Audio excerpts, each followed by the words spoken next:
Hello there everybody, it's about an aka Nightmare. Welcome back to Umineko! Now then, let's continue exactly where we left off. Which is... Yep. The four of us cousins were enjoying our stories, just shooting the breeze. Anyway, there are both girls and guys here. Plus we had people over a wide spread of ages. Adult, high school, and elementary school. Even if we just talked about our own lives, the other three kept listening attentively. なんかやっと馴染んできたぜ。ジェシカもマリアも6年前からは想像もつかないくらい成長しちまったからよ。正直なところ少しだけ違和感を持ってたんだが、こうして話をしているうちに中身はあの頃から何も変わってないことが分かったぜ。I'm actually kind of glad that a lot of people see, some of the people actually, you guys commented, some of you guys actually really like the voice acting was added, so I'm gonna keep it in. If you guys like it, then yeah. One of you guys mentioned that it's good to have the voice acting because it adds inflection to the characters' voices themselves. So, yeah, I kind of agree with that. I mean, I don't know, I don't speak Japanese, okay? But I admit I've watched a lot of subbed anime, and I can definitely tell that a lot of VAs like this actually put a lot of work into their voice, and you can definitely tell their emotions from it, of course. So I think, well, at least Jessica agrees with me.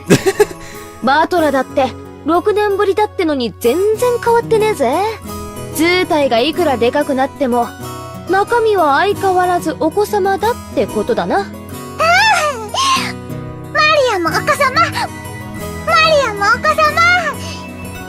マリアだっていつまでもお子様じゃねえぞ。お子様から可愛いお姫様に成長してくんだからな。そうしたらまな板みてえな胸もすぐジェシカ並みになるぞ。 Really? Really, dude? そしたら揉ませてくれよ。約束だぞ。 Okay, you're a pervert. 揉ませる。 No, Maria, bad idea. Don't. Don't. ダメだよマリアちゃん。そんな約束しちゃダメ。約束したから揉ませる。 Oh, god damn it. マリア、約束は守る。 Battler, what the hell? 絶対守る。マリア、お前本当に素直ないい子だな。 And you, sir, are one hell of a pervert. お前と結婚する未来の旦那さんはきっと幸せ者だぜ。っていい話にすり替えつつ約束を保持してんじゃねえぜ。マリア、その約束はなし。約束取り消し。Yes, please cancel that やっぱり promise. バトラ君も揃って4人で集まらないといとこが集合した気がしなかったね。この6年はやっぱり寂しかったよ。そうだな。こういうふざけた話にはならなかったな。でも建設的な話はできてたと思ったぜ。将来に対する心構えとか受験とか就職とかよ。悪うございましたね。俺が来たらおまぬけなドタバタばっかりでよ。でもマリアは今年のが楽しい。That's good. Oh, that's good. そうだね。僕も同感。今年が一番楽しいよ。 Maria's sincere words probably spoke for everyone present. George Aniki stroked Maria's head, and she giggled like a happy kitten.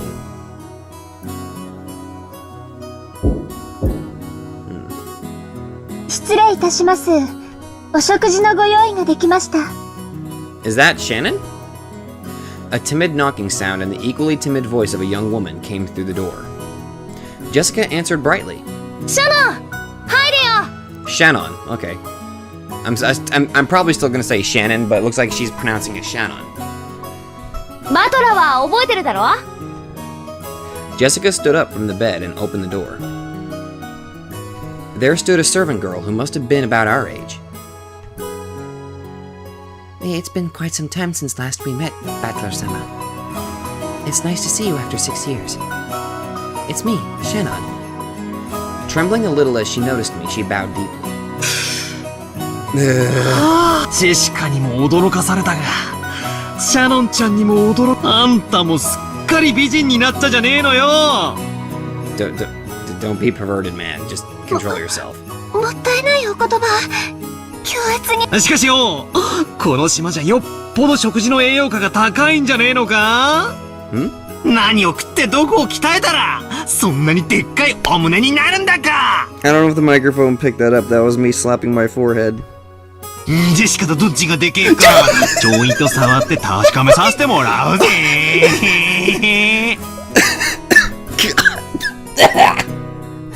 I was not expecting that! The fuck? I was not expecting that. With both hands poised and saliva dribbling from my mouth, I closed in. For the sake of justice and my personal honor, I'd like to point out that I don't suffer from some strange disease that makes my lymph nodes itch until I scratch my neck open, which can only be prevented by fondling breasts. It was scratch my neck open. Is that a Higurashi reference? This is just a battler-style method of communication. If I slowly close in on her like this, odds are 8 or 9 out of 10 that I get slapped or clobbered, right? So I can use this Battler-sama original technique to spark a gag like that and break the ice. Well, it also means I really do get to touch them on that 1 in 10 chance though, right? Like that ever happen. Whoa, close up! Am I gonna have to censor this? Something bad's gonna happen? Something bad's gonna happen. At that point, my hands were less than a centimeter away from Shannon-chan's boobs, but the counter-strike had yet to come. She blushed and lowered her head in embarrassment when she realized what was going on. But she just stood there with both hands politely joined in front of her, not even trying to resist or cover her breasts. Hey, I wasn't planning on this! But please, hit me right now, or I'm seriously gonna... Thank you. I was afraid I was gonna have to freaking cut something out or something. Which is why I was glad that Jessica chose that time to drive her elbow into the back of my head. ジェシカ、ありがとうよ。なんで私が感謝されんだ？お？いやいや、すまんぜシャノンちゃん。魅力的な胸に思わず吸着されそうになっちまった。Really? つうか、さすがにあの間合いまで来たら犯罪確定だろ。ダメだぜ、抵抗しなきゃよ。Okay. ですけど、バトラ様は大切なお客様ですし。That's no excuse. You should fight back, man. あのな、お客様でも犯罪は犯罪。Okay. 女の子の胸はだいたい10センチくらいからが防空識別圏だな。What? 2センチ圏まで侵入してきたら、これはもう領空侵犯だぜ。スクランブル発進で即ビンタを食らわせてやれ。Okay. I mean, he's okay. I mean, that's good that, I mean, okay, that can be a good way of telling, I mean, that's a terrible way of telling, I don't know what the fuck I'm saying. I'm guessing he's trying to change the subject and try to tell her to be a little bit more assertive and protective, which she needs to be. そんなことできません。私たちは、家具ですし。Wait a minute. Canon said the same thing. Why are you guys... What? Of course she didn't want her breasts touched, but if a guest so desired, she was prepared to sacrifice herself to suit their wants. A girl like this needs some urgent protection. Yeah. 今時こんな献身美徳な子がいるとは軽いめまいすら覚えるぜ。でもダメだ。ダメなんだ。俺がいやらしい顔で迫る。ハッタウス。Okay. いや、エッチ。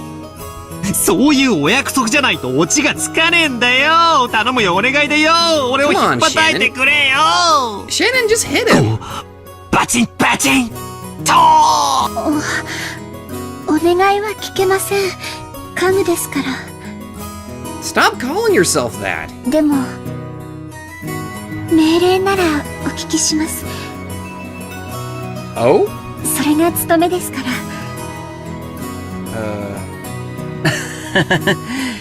じゃあ、命令させてもらうことにするよ。次からバトラ君が胸に触ろうとしてきたら、平手打ちで反撃すること。いいね。はい、仰せつかりました。以後、そのようにさせていただきます。バトラ様、ご承知おきくださいませ。Okay. Shannon-chan announced this while bowing elegantly to me. Her expression was radiant.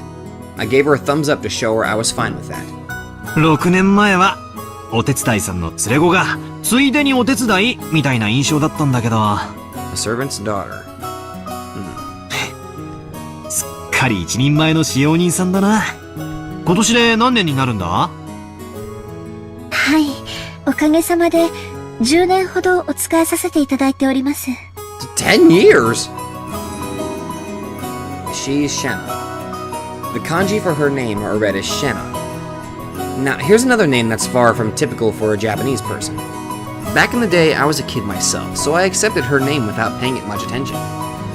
Thinking about it now, though, her name's pretty unusual, even though she's not a member of the Ushiromiya family.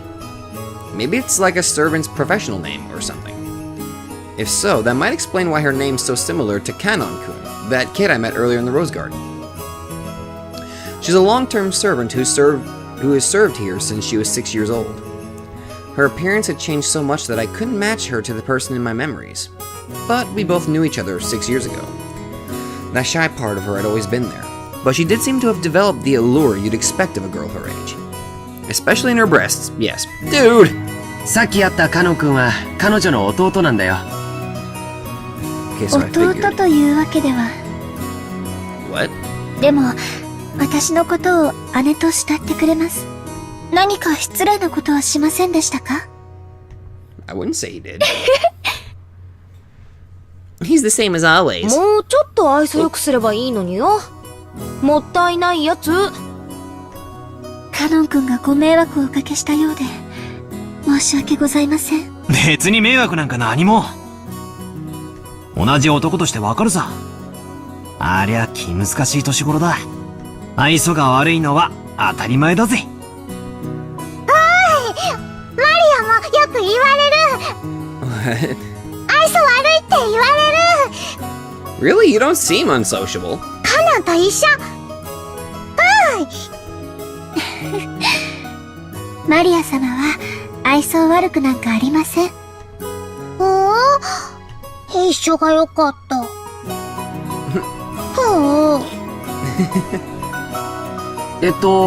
食事の準備ができたんだっけ？はい。失礼いたしました。お食事のご用意が整いましたので、皆様をお屋敷へご案内いたします。Shannon bowed again formally and returned to her duty mode. We realized that if we made her stick around for any more light conversation, it would actually make it harder for her to do her job. We got up off our butts to avoid interfering with her work any further. じゃあ、お屋敷に行こうか。みんなもお腹が空いてたところでしょ？だな。ゴーダさんがいる時の飯は楽しみなんだよ。あの人、どこぞの有名ホテルでシェフをやってたらしくて、かなり料理の腕があるんだぜ。Yeah, I remember that detail. ほうほう、それ楽しみ。行こうぜマリア。ガツガツ犬みたいに食い散らかすぞ。I don't know. After what I found out about Goda-san treating Shannon and Canon like, you know, I don't know. I'm suddenly not liking this Goda guy. 犬みたいに食い散らかす。ダメダメ。バトラ君の言うことはいちいち真に受けちゃダメだよ。全部冗談なんだから。さあ、行こう行こう。Under Shannon-chan's guidance, we headed towards the mansion.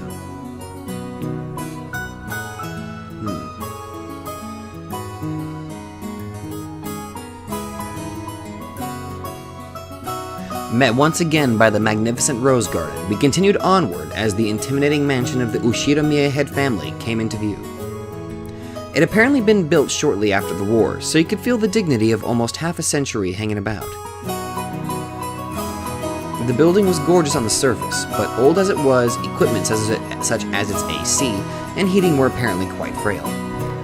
According to Jessica, midwinter was especially tough with with all the drafts. Haven't these people ever heard of a kotatsu? I've I've always wanted to try a kotatsu. Kotatsu and yukata.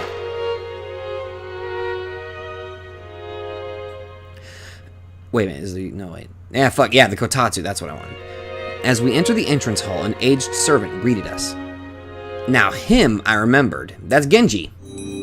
Genji-san, who had been working here longer than anyone, filled the role of head servant. バトラ様、お久しゅうございます。 As our eyes met, he greeted me with a calm, composed voice.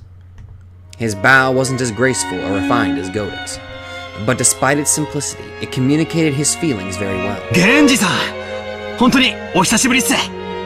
お元気そうですね。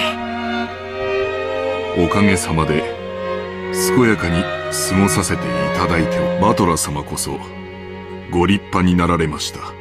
Wait a minute. I just now noticed that symbol on his suit. Isn't that the same symbol that's isn't that a similar symbol that's tattooed on Ava's arm and Shannon's leg? I mean, I assume. I mean, it looks familiar. 親方様の若き日に少し似てこられましたな。俺がじい様に？ってことは、さぞやじい様は若い頃モテたろうな。He doesn't seem that way, to be honest. ここからはシャノンに代わって私がご案内申し上げます。どうぞこちらへ。Shannon-chan bowed deeply and watched us leave. After that, we headed towards the dining room under Genji-san's guidance. Genji-san, just like Kumasawa-san, stood in stark contrast to us young people who had grown beyond recognition over the last 6 years. His appearance was exactly the same as in my memory from 6 years ago. It was as though time had stopped since the last time we met. Genji-san was an extremely quiet and diligent person. He was basically grandfather's close aide or caregiver, and you might even call him grandfather's companion of many years. In fact, it seems he was by grandfather's side even more often than my late grandmother was. Really? According to Jessica, grandfather trusted him more than any of his blood relatives. But I wonder how long he served. I never got the details, but I heard something about him being here since the very beginning, when this mansion was first constructed. That's a long time then. Which would mean that he's dedicated half of his life to serving here. It's easy to see why he's so trusted. Yeah, I guess I can see why. As we passed through a massive hall that extended into this As we passed through a massive hall that extended up into the second story of the mansion with no separating floor, I spotted something that hadn't existed in my memory of 6 years ago. What?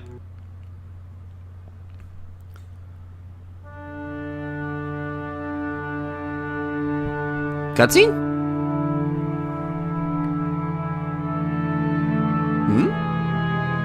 Wait a minute, isn't this the picture from the opening? Yeah, it's that picture of that lady. Who is this woman? I think she looks a little bit young, I think. I might be wrong. It was an awfully big portrait hanging right in front of the stairs that rose to the second floor. Without thinking, I stopped walking, captivated by it. Since I'd stopped so fast, Maria, who was following behind me, ran into my back. ああ、悪い。なあ、ジェシカ。あんな絵、前はあったっけ？ I pointed at the big, prominently displayed portrait in the hall. Everyone else stopped too. ああ、そっか。バトラが来てた頃には、あれはかけられてなかったっけ？ Okay, so they know about this い picture. つからだったかな。確か、Well, if my memory doesn't fail me, it was put on display sometime around the year before last. さようでございます。一昨年の4月に親方様がかねてより画家に命じて描かせていたものをあそこに展示。あのじい様がね。I didn't mean to interrupt his comment. I could. わざわざ描かせてか。The portrait suited this Western mansion, and that woman in the elegant dress gave off a sense of refinement. I couldn't have guessed her age, but her sharp eyes and the strong will she seemed to possess made her look youthful. She seemed somehow different from the composed, middle-aged woman you often see in famous pictures. If she had had normal black hair, I might have assumed it was a portrait of my long-deceased grandmother in her prime. However, she had beautiful blonde hair and didn't look Japanese at all. で、誰だいこのご婦人はよ。Maria answered that simple question enthusiastically, as though proud she knew the answer. マリア知ってる Okay. ベアトリーチェ That's Beatrice? なんだって Or Beatrice. ベアトリーチェ。 Beatrice. 魔女だよ。A witch? バトラ君は昔聞かされたことない？ No. 魔女って、この島の I think I already said this, but Rokanjima is a small island, only 10 kilometers in circumference. However, that's actually pretty massive, considering that only the Ushiromiya family lives here. So only the harbor and the area around the mansion were set up to be lived in. Beyond that, the island remained as untouched as when it was uninhabited. The vast and empty forest had absolutely no lights, phones, or people passing through. To understand how dangerous that is, you need to forget your common sense as a city dweller. After all, if you happen to fall down a hole in the depths of the forest and sprain your ankle, no one would come save you, no matter how much you cried or screamed. Ooh. Then, once the sun went down, the forest would be wrapped in complete darkness, since there were no streetlights. And since there were no signs, it'd be easy to get lost and confused, losing your sense of direction inside that dark forest. Nowadays, most people see a forest as a peaceful place. But to the people of bygone eras, before the light of civilization drove out the night, forests were as geographically separated from civilization as the sea. They were oceans above the ground. Fishermen who go out to the ocean are putting their lives at risk despite their technical knowledge. In the same way, hunters who go out to the forest are in danger despite having specialized knowledge of their own. If children were to go play inside a dangerous forest, something terrible might happen. Someone's parents must have thought so. Maybe grandmother first said it, or maybe it was grandfather himself. Or perhaps the story's been passed down on this island since ancient times. There's a terrible witch in the forest, so you must not go in. At some point, this ghost story of Rokanjima was born. This is the legend of Rokanjima's witch. That's why, when we talk about a witch on this island, we're referring to the master of that vast and savage forest. Come to think of it, when I stayed at this mansion as a little kid, during those eerie nights when the wind and rain pounded on the windows, I remember being terrified by a story of the forest witch who roamed around searching for human sacrifices. So, Beatrice, huh? When Aniki mentioned it, I searched my memory and I was sure I recalled hearing a name like that when I was little. しかし、あの魔女伝説の魔女に、ベアトリーチェなんておしゃれな名前がついてたとは、とんじいさまめ。孫たちが信じないもんだから、わざわざ絵に描きやがったかじいさまの妄想の中の魔女だよ。Grant his delusions, huh? この絵を掲げた頃から、現実と幻想の区別がつかなくなり始めた。私たちにとっては想像の中の魔女に過ぎないけど、じいさまにとっては、彼女はこの島にいる存在。いる。Exists. だから、それを理解することができない私たちにもわかるよう、あの絵を描かせたって言うんだけど。気持ち悪いったらありゃしないぜ。I imagine. お嬢様、親方様にとっては大切な肖像画です。親方様の前で、そのようにおっしゃられることがございませんよ。わかってるぜ。頼まれても言わねえよ。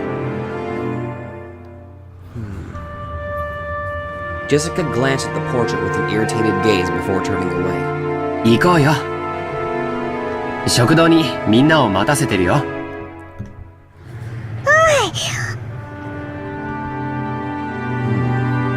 Only a small portion of this island was controlled by the Ushiromiya family. All the lawless remainder was the domain of the witch, Beatrice. You might even call her the true ruler of Rokunjima. I felt a faint revival of that unsettling sense of misfortune, which I'd felt when I learned of the tutelary god's shrine being struck by lightning. And I remembered that Kumasawa-san tried to tell an ominous story about Rokunjima before Jessica stopped her. I don't know what she was planning to tell us about this island, but I do know one thing. It isn't the Ushiro Miya family that rules Rokunjima. It's the witch, Beatrice.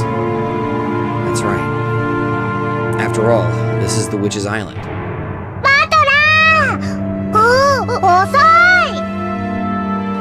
When I looked around, everyone was already heading towards the dining room. I hurriedly chased after them.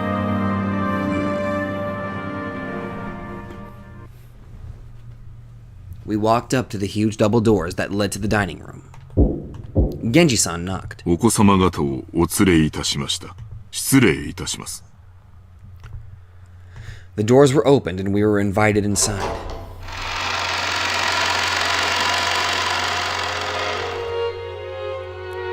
The dining room, which looked exactly like you'd imagine a rich person's dining room to be, had a super long table that was obviously positioned with no purpose other than to make the guests conscious of their rank. Our parents were already sitting in accordance with that ordering. 遅えぞガキども。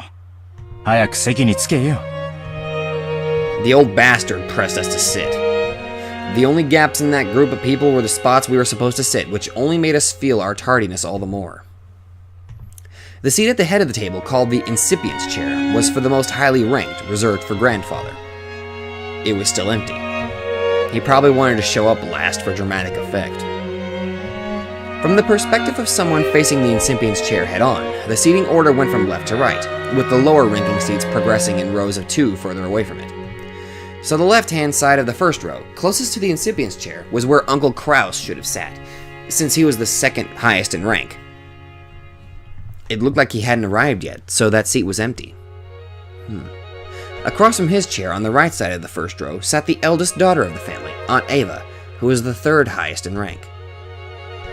The left-hand side of the second row was for the fourth highest in rank. There sat my damn dad, Rudolph, the third of the siblings. Across from him, on the right side of the second row, sat Aunt Rosa, the youngest sibling.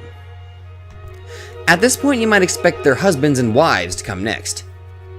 But nope! The left hand sat in the third row, rank number 6, belonged to Jessica. Opposite her was George Aniki. I sat next to Jessica. And Maria sat across from me. Then finally, next to me on the left-hand side of the fifth row, sat Aunt Natsuhi, the 10th highest in rank. Opposite her was Uncle Hideyoshi. Next to Aunt Natsuhi in the 6th row, and the final seat on the left-hand side, sat Kire-san. The seat opposite to Kire-san was empty, even though silverware had been sat there and everything. According to this ranking system, that spot was where Aunt Rosa's husband should be sitting. Even though he wasn't supposed to be coming, his place was made up. Normally, ranking systems of this sort give spouses equal positions as their parents, but the Ushiramiya family system was unique. Maybe it's a remnant of male chauvinism. Yeah. If you start with the assumption that a woman's womb was just something to be borrowed, then the children of direct descent would come first, directly followed by the grandchildren. In other words, spouses have no blood ties and are therefore placed at the end of the line. It's terrible, but by this system, my grandmother would be ranked even lower than me if she were still alive. Wow. This is honestly a terrible system. In their youth, they obey their father. After they get married, their husband. After aging, their children. There's the old saying, women have no home in any realm. Good lord! That is sexist as hell, I think. I don't know, I might be wrong. Fuck, I don't know. Long ago, when I was still incapable of figuring all this out, I thought it was so great that we could all chat in our little groups, adult siblings with adult siblings and cousins with cousins. However, now that I can re-examine the seating order after growing up a bit, it stirs up some very complicated feelings in me. Aunt Natsuhi, who was married to the eldest son and was the de facto number 2 in managing this family, sat to my right, which meant that she was 2 steps lower than me in the ranking order. It was hard to imagine what might be going on inside her heart. That's why I made a small apologetic gesture towards her before sitting down. お久しぶりですね、バトラ君。ずいぶん背が伸びましたね。Yeah. 6 long years of eating well, sampling various cuisines, and deriving sustenance from Mother Earth's bountiful gifts. Hard work, but I pulled through. さすが男の子ね。身長はいくつくらいあるの？180かな。つーかおばさん、そこは食べてばっかりじゃねえかって突っ込んでくださいよ。え？ああ。ごめんなさいね。After a short pause, she did laugh with me, but it seemed she couldn't quite figure out what she was supposed to be laughing at. This woman is Aunt Natsuhi. She's the wife of the eldest son of the family, meaning she's my father's older brother's wife. Is it simpler if I just call her Jessica's mother? It feels bad to say it like this, but while I didn't exactly dislike her, I didn't particularly like her either. She hardly ever spoke with us kids, and all my memories of her involve her talking to the adults about complicated things with a scary look on her face. In fact, since we hardly ever exchanged words, I spent a long time trying to figure out how I should approach her. Though my efforts seemed to have ended in failure. The silverware sat neatly on the table, but the meal itself hadn't been brought in yet. As a general rule, you couldn't start a meal until the person sitting at the head of the table arrived. So as long as grandfather didn't come, lunch would be put on hold indefinitely. Not even the appetizers would arrive. Simply put, the silence in this room was caused by our parents enduring their hunger while they waited for grandfather to arrive. However, the grandfather from my memories would always show up on time to meals like this. He was the kind of person who would never be so late that he kept everyone waiting, especially after the entire group had arrived. 遅えな、じいさま。俺の記憶じゃ、時間に厳格な人だったと思うんだけどな。まあ、6年前はそうだったかもな。最近はそうでもねえよ。というか、もう自分の世界オンリーって感じで、会食にも顔を出さねえぜ。さすがに今日くらいは足並みを揃えてくれるって思ってたんだけどな。まあ、私は来ない方が気楽で嬉しいけどよ。ジェシカ Oh. When her mother scolded her, Jessica stuck her tongue out and looked away. No way around it. Might as well wait until our host arrives. When I glanced at the clock, I saw that it was almost 12:20. PM? I assume. Yeah, it is 12 PM. Duh, why'd I even bother to ask? I said the meeting was supposed to be at... Oh. Hello there. Ushiromiya Kinzo, the aged family head of the Ushiromiya head family. This man could be seen in his study. Okay, so we're going from a different perspective.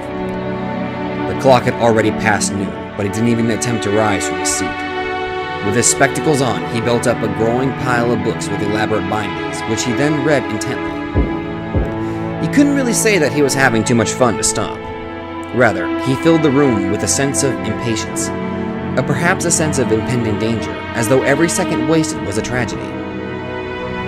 In this sealed room, a dense dust danced through the air, which was thick with the stench of chemicals that eluded a mix of suspicious odors. Those odors were somehow sweet and heavy.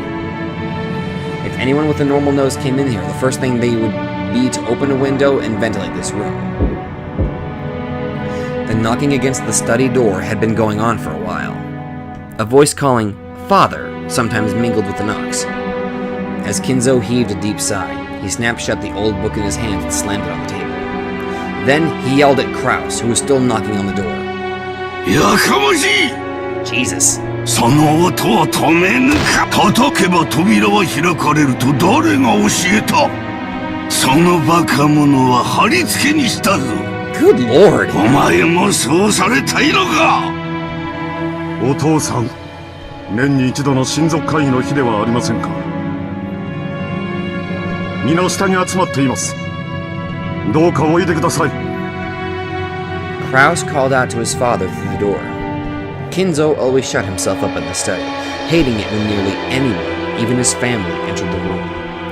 For that reason, Kraus had no choice but to call to him from the corridor like this. Okay. Molest me not. Just who is this everyone of which you speak? Do you mean the fools trying to drag me out of here? Then kill them all.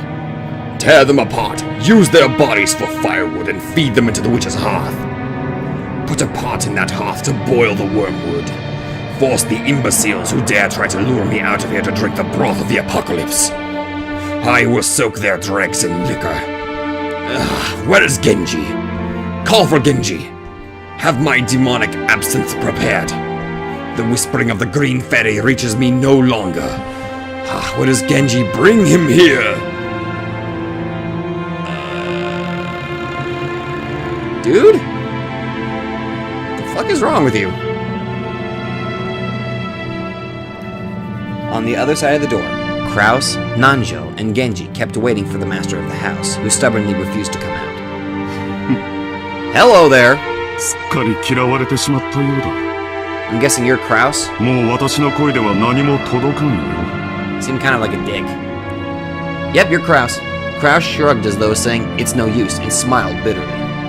From the beginning, he hadn't really expected his father to respond to his calls. However, since it was the duty of the eldest son, he had tried as formality. 金蔵さん、あんたの顔を見に、息子や娘や孫たちが来てるんじゃないか。 Could you just let them see your face if only for a short while? バチ様など呼んではおらぬ。私は源氏を呼べと言ったのだ。 Jesus. さあ急げ、すぐに呼べ。時間は常に有限だ。人たちはすでにラッパを構えているぞ。なぜにそれがわからぬか、愚かな羊どもめ。 I don't know why, but his voice actor kind of reminds me of freaking Wheel from Mega Man Zero. Kenzo slammed an old heavy book against the table over and over. That racket clearly expressed his great displeasure. Kenzo put his spectacles down and flew up from his chair. He spread his arms wide open as if to sing to a packed opera house, as if appealing to someone, and yelled. なぜだ？なぜにいつも私には邪魔が入るのか？すべてを捨てよう。すべてを捧げよう。その見返りに私は一つしか求めないというのに。ああ、ベアトリーチェ。お前の微笑みをもう一度見られるならば、私は世界中から美少を奪い取り、すべてをお前に捧げよう。What the hell? おお、イナゴの軍団長たちよ。世界中から美少を刈り取り収穫せ。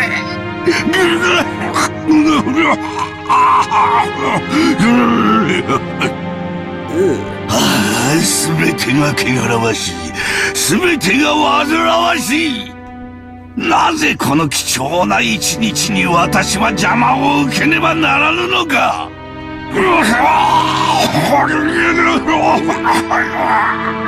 Good lord. 源氏を呼べ。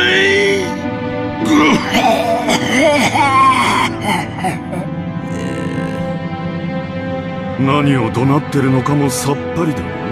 もう頭がどうにかなっているのだね。クラウスさん、実のお父さんにそりゃあんまりじゃないかね。 Yeah, it kind of is. 親父はすでに死んでいる。ここにいるのは親父だったものの幻さ。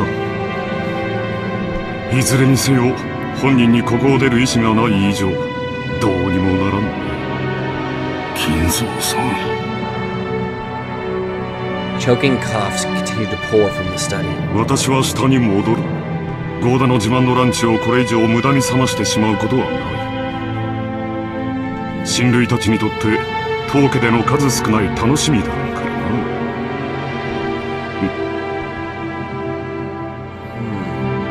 Kraus spun around. He looked at his watch, mumbling and acting as though he had wasted time doing something he knew would be in vain. 源氏さん、親父殿がお呼びだ。相手を頼む。かしこまりました。南條先生、食事に行きましょう。いつまでもここにいると、この甘い匂いで味覚までおかしくなってしまう。Without waiting for Nanjo, Kraus went downstairs. Genji urged Nanjo to go and eat. Nanjo glanced between the study door and Krause's back as the latter disappeared down the stairs, and then let out a deep sigh. すまんが源氏さん、頼みます。はい、お任せください。お酒はなるべく与えないように。あれは常習性が強すぎる。源氏はまだか。何者が源氏を阻んでいるというのか。源氏はどこだ。源氏を呼べ。さあ、ここはお任せください。すみませんな。Nanjo bowed slightly and descended the stairs. Genji watched him leave, then knocked on the study door. 親方様、源氏でございます。源氏か。何故私をこれほどに待たすのか。そこには誰もおるまいな。はい、私だけでございます。Kinzo returned to his seat in the study and pressed an old-fashioned switch on the table. After a small delay, the heavy sound of the door unlocking could be heard. Kinzo was convinced that his family wanted to make a mess of his study. Or perhaps someone had once opened the window for some air and ended up scattering things that, to him, were important research materials, leaving him in a terrible mood. Kinzo had outfitted his room with a formidable lock, preventing anyone from entering without his permission and thereby sealing himself in a jail of his own making. Genji, whom he trusted the most, was relatively free to enter the room, but even that didn't always hold. If Kinzo was in a bad mood, even Genji wouldn't be able to enter. Anyone else would be limited to holding a conversation through the door, unable even to see Kinzo's face. And most of the time, what they got could hardly be called a conversation. However, this didn't trouble the rest of the family much. After all, it just wasn't worth the effort to disturb this aging family head, who was impossible to please and always stayed shut away, immersed in his research. Taking advantage of his refusal to leave his room, they supported his isolation, putting his care entirely into the hands of the servants. 元気、いつものやつを頼む。私は忙しい。はい。Genji headed to a corner of the study. There, suspicious-looking bottles boasting venomous colors were on display. They were actually liquor, but considering the shady atmosphere of this room, one might easily suspect them of being some ghastly poison. Inside the study, the mysterious collection of books gathered by Kinzo had grown into a mountain. They were bizarre, ancient, or banned books, all of them either forbidden, cursed, or sealed. But if he tried to call them old books, Kinzo would fly into a rage and say, "Call them grimoires!" There were also many mysterious objects that presumably held some meaning with regards to black magic, like candles suspiciously melted and molded in strange shapes. The constellations drawn on a certain celestial globe contained quite a few shapes that would draw puzzled looks from anyone familiar with today's night sky. The carelessly strewn about books contained many illustrations, all of them of a religious or mysterious nature, including some depicting demonically grotesque subjects or bizarre diagrams of various magic circles. And above all, a sweet, poisonous smell filled the room, profoundly assaulting the eyes and noses of those who entered for the first time. Eventually, it must surely make a person go numb and lose their grip on reality. Inside that study, Genji prepared Kinzo's usual drink with a well-trained hand. No one would even think of drinking such an ominous dark green liquid in that complex and ornate glass unless someone first told him that it was alcohol. He poured a little into the glass. Then he placed a cube of sugar in a strangely shaped spoon and poured water from a pitcher over it. Strangely, when the transparent water was poured, the dark green liquid turned a cloudy white. It was a strange optical illusion, as though the water had caused a chemical reaction and made the drink become even more unrecognizable as liquor. Then, Genji added original flavors Kinzo loved, fine-tuning its taste. There was no recipe. Its success was measured only by Kinzo's mood swings when he drank it, and it had taken Genji many decades to learn how to do it right. Genji placed the drink on a tray and walked over to Kinzo. By this time, Kinzo was gazing out the window. どうぞ。親方様。ああ、すまん。Kinzo had regained his composure and was now unrecognizable as the shouting, screaming, yelling man from a few moments ago. Looking at this man from behind as he tilted his glass and gazed down at the scenery beyond the window, he projected a sense of dignity and intelligence. To allow Kinzo to set his glass down at any time, Genji motionlessly waited behind Kinzo and to his left as though he were a living sideboard. Then, without averting his eyes from the window, Kinzo held out his glass. There was only a mouthful remaining. It was not a gesture intended to set it upon the tray, but a motion to hand the glass over to Genji. 飲め、我が友よ。もったいないお言葉です。私とお前の中に儀礼はいらぬ。飲め、友よ。So he really does. Okay. Genji seems to be like the only friend of this guy. いただきます。Genji respectfully received the glass and inclined it a little to taste its contents. After that, he gulped it down. お前が作るのを真似ているのだがどうにも同じ味が出ぬ。お前が作る方がうまい。ありがとうございます。親方様のご指導の賜物です。Kinzo smiled at his loyal subject, who refused to put aside rank even when asked to. However, he was not making fun of him. His smile was relaxed, as though chuckling at a close friend's old unshakable habit. 互いにおいたな。年を数えることも忘れてすでに久しい。今日まで過ごすことをお許しいただけたのも、すべて親方様のおかげでございます。Kinzo gave a faint smile, as if to say he didn't need any flattery. 今日まで本当によく私に仕えてくれた。息子たちは誰もが私を変人呼ばわりした。大勢いた使用人も皆私を恐れてやめていった。お前だけが今でも私に仕えてくれる。もったいないお言葉です。私の余命もそう長くはあるまい。息子たちは私の遺産がいつ転がり込んでくるかをうろうろ待つハゲタカばかりだ。What's sad is that I can kind of see that, yeah. That seems to be the case with like a lot of rich families now that I think about it. They're just waiting for their rich... They're just waiting to inherit the shit that their parents worked hard for, essentially. クラウスの愚か者は金を湯水のように使い、1枚の金貨を売るのに2枚の金貨を捨てておる。それで金を稼げたなどとも言う。エヴァは金の亡者だ。あやつは私を鶏か何かだと思っておる。死んだらガラにして出汁まで取る気だ。ルドルフの間抜けは女遊びばかり。ローザはどこの馬の骨ともわからん男の赤ん坊など産みおって、ジェシカは無能で無学だ。上司には男としての器がない。バトラは後ろ宮家の栄誉を自ら捨ておった愚か者だ。マリアなど見るのも汚らわしい。なぜだ、なぜに後ろ宮の血はこうも無能なのか。私の築き上げた栄光を受け継ぐにふさわしい者はおらんのか。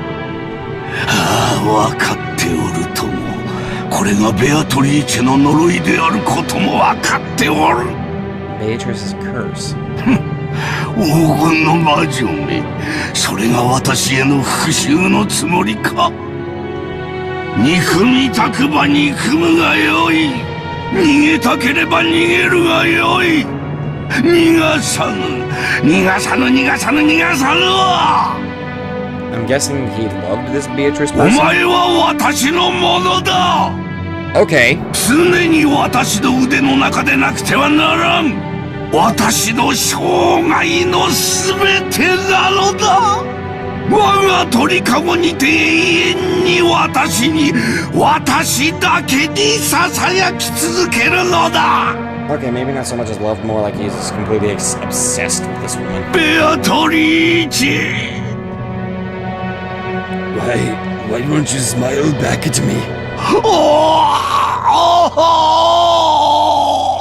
ベアトリーチェ。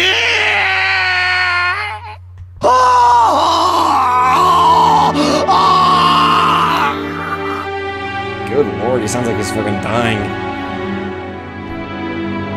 After howling, Kinzo choked once again. Genji set the tray and glass down and rubbed his master's back. Genji's facial expression did not change. It was always like this. すまぬ我が友よ。 When his seemingly deranged fit subsided, Kinzo regained his composure once again. It was like seeing two different people, a wild Kinzo and a composed Kinzo, living together inside one body. ゆえに私は決心した。このままぼやききった余生を怠慢に過ごすことなどもはや耐えられはせん。この身に最後にとするコインがあるならば、それを悪魔たちのルーレットに託してみたい。 Demon's Roulette? 魔法の力はいつもかけるリスクで決まる。日本古来の呪術である牛の国参りがそうであろう。7日間儀式を目撃されてはならないというリスクを支払うからこそ魔力が宿る。 7 days the curse takes? 困難なリスクが生じれば生じるほどに魔力は強く生じるのだ。神話に登場する数々の奇跡は天文学的リスクに奇跡的な低確率を得て成就した驚愕すべき魔力の結晶なのだと言える。モーゼが海を割ったのは神の奇跡ではない。 蹂躙の計りに乗せられ軍勢によって航海に追い詰められた絶体絶命のリスクが奇跡の魔力を生んだのだ。 Okay, now I kind of see what he's going on about here. 同じことが同じ規模で繰り返されようとも再び海が割れることはないだろう。しかし 真に魔力ある者はその奇跡をつかみ取り神秘を成就させるのだ。もしも私にその魔力が、私はその奇跡をつかみ取るだろう。生涯を費やした願いを実現できるだろう。 Kinzo looked up to the sky outside the window. He spread his arms as if appealing to someone up in the sky. もし 私にその奇跡を手にする資格があったら、ベアトリーチェ、お前の愛くるしい笑顔をもう一度だけ見せてくれ。どれほどの月日を経ようともお前の面影が消えることはない。ただお前の美少が見たい、それだけだ。 お前から授かったものを全て返そう。あの日からの栄光を全てお前に返そう。富も名誉も黄金もいらぬ。お前に授かった全てを返そう。私はただお前の美少が見たいだけなのだ。 So realistically, his fortune came from the deal he made apparently with this Beatrice. ご賞だ、ベアトリーチェ。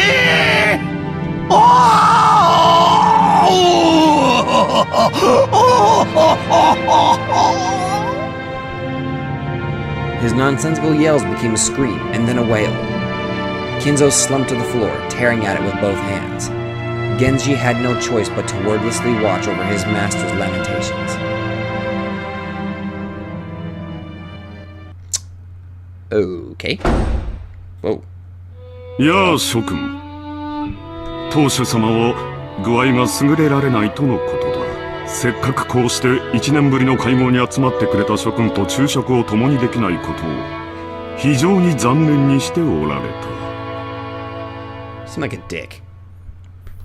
I actually want to see if something popped up yet.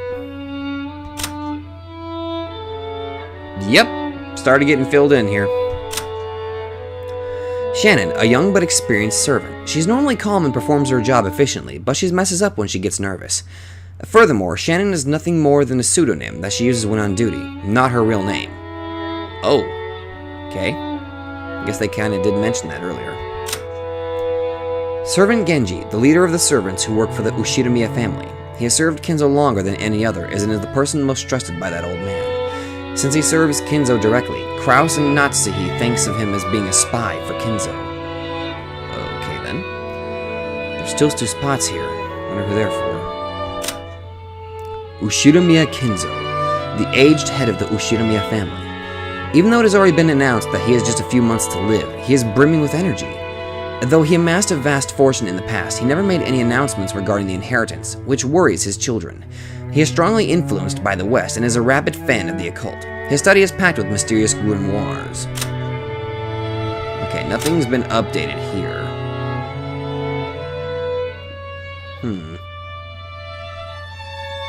Okay then. ゴーダ、ランチを始めてくれ。かしこまりました。それでは本日の昼食を始めさせていただきます。南條先生、そんなにお父様のお具合は悪いの？せめて顔くらい見せてくれてもいいわよね。体調というよりは機嫌ですな。こればかりはつける薬がありませんので。Hi, are we talking about his mood again? You've got to be kidding me. We took time out of our schedules during this damn busy autumn season just to come and find out how he's doing. And now he's... よかったじゃないか、ルドルフ。ご機嫌は伺えたんだ。それとも、不機嫌な親父殿を私に代わり、お前が説得して連れてきてくれるのかね。まさかな。Rudolph shrugged. Apparently, though Rudolph was willing to be indignant at how self-centered his father was, he wasn't particularly disappointed to be spared a face-to-face meeting. 夕食までにはその機嫌治りそうなの？そんなことは知らんよ。If you want to know, then you should ask him directly. もっとも、声をかけない方が機嫌の治りは早いと思うがね。Genji-san's not the only one who can get grandfather out of a funk. 情けないぜ。自分の親の機嫌を使用人に直させるんだからよ。ジェシカ、余計なことは言わなくていい。She'd planned for her complaint to be heard only by her cousins, but it had reached even Krause's ears.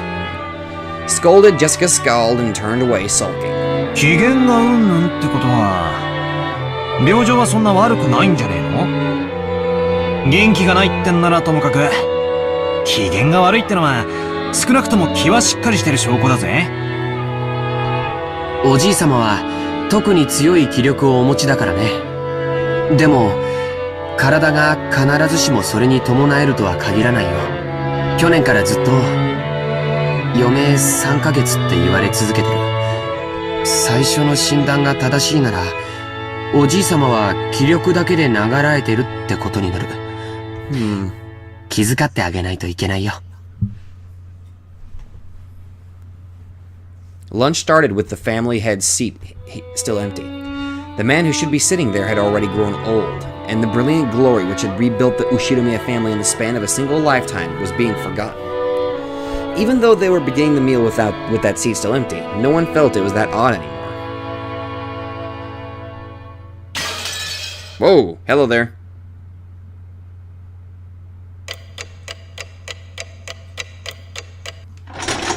Okay, so now it's 1:30. Okay.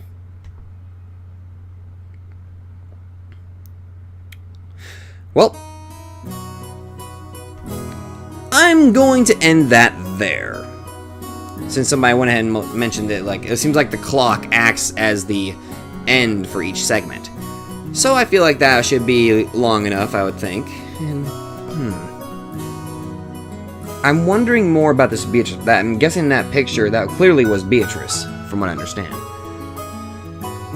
And I'm trying to figure this out. It seems, from what Kinzo said, he said something about knowing that it's the result of the curse. And that was around the time he was complaining about his family, how he can't pick somebody to be the inheritor. And he says that's because of the curse, I assume? So the curse basically affected how his, lineage turned out or something? Well, this brings up another question. Where's the mother of all these people in all of this? That's kind of what I want to know now. But at the same time, I don't know. The only theory I can think of right now is that dialogue that Kinzo basically spoke about. And I don't know. Maybe I'm just kind of drawing straws at this point because we're still early in the story. But that's my first theory that I've got right now. The reason why he can't pick an inheritor is because of this supposed curse. So basically this curse that granted him this enormous amount of wealth and glory resulted in inheritors that are not really, worthy according to him. That's literally the only thing that's the only theory I can come up with right now. So, leave it there, and we'll pick this up into the next episode. Maybe we'll actually learn more about this, like this curse and all that. We might even figure out more about this Beatrice person, because I'm very curious about this girl. Like, I don't know. Is she an actual delusion from this guy, or is she an actual witch, supposedly? I don't know. Well, we'll find out, hopefully something in the next video. So, thank you guys so much for watching, and I will see you all in the next video.